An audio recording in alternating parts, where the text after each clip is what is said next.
এবার শাকিব খানের তুফান সিনেমা নিয়েও আলোচনা সৃষ্টি করছে কিছু সংখ্যক দর্শক।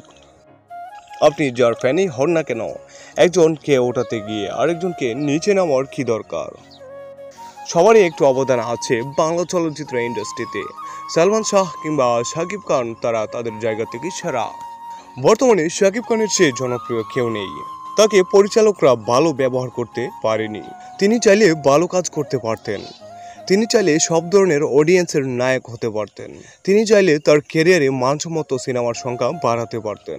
তিনি চাইলে তার ভালো পরিচালকদের সাথে কাজ করতে পারতেন।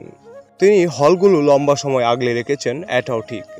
তিনি তার বেশিরভাগ সিনেমা খেটে খাওয়া মানুষদের বিনোদন দেওয়ার জন্য বানিয়েছেন।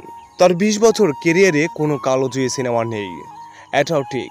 বাংলা চলচ্চিত্রে গিয়ে তিনি অনেক কিছু দিতে পারতেন, কিন্তু তার আশেপাশে যে লোকজন থাকে তারা কখনোই তার কাছে তাকে নিয়ে করা সমালোচনাগুলো পৌঁছাতে পারে না।